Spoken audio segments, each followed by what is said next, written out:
I'm nearly 38 years old.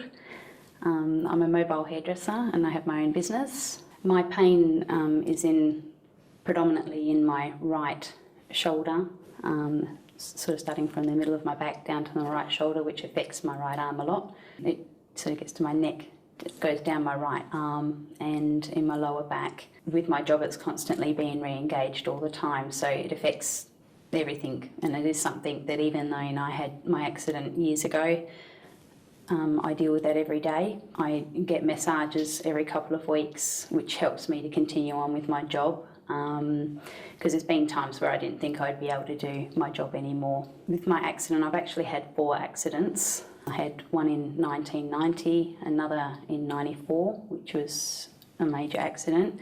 The next one that has affected me greatly was in 2007, and then I had another one in 2009. So I've had a few, which none have been my fault, but that's another thing that a lot of people, I think, these days, they want to blame someone else. I mean, it's happened and you just need to push through that and say, well, it's happened and how can I deal with it? It's important not to blame somebody because generally these things are an accident that's happened in a split second.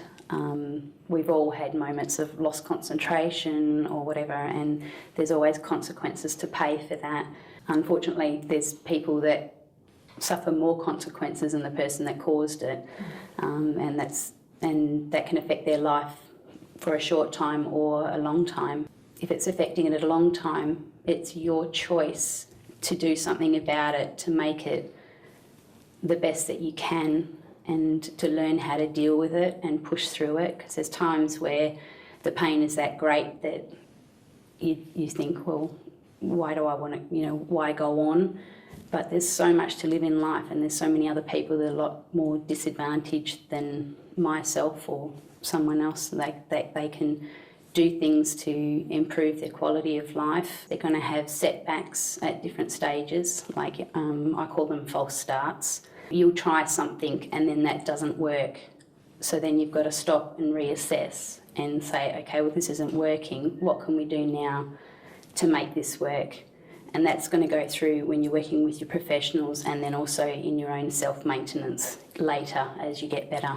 Reflecting back on the time from like the first accident to now, I mean, I've grown hugely as a person. I can achieve a lot, I can do anything if you set your mind to it. Things might not have gone the way that you wanted over the years because, I mean, we all have plans and goals that we want to achieve and you don't always get there.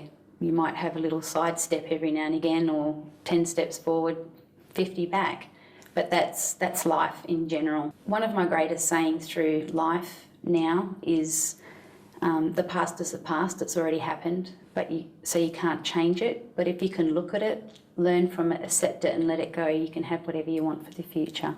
Just learning to be able to be with yourself and just to learn to breathe in particular, and just learning to say it's okay. I feel like I'm actually in the best place I've ever been in my life now because I live in the whatever. Whatever happens today, and I will deal with today and I'll deal with right here, right now. There's no point in worrying about everything in a year's time or 2 years' time because at the moment you've just got to live life for now.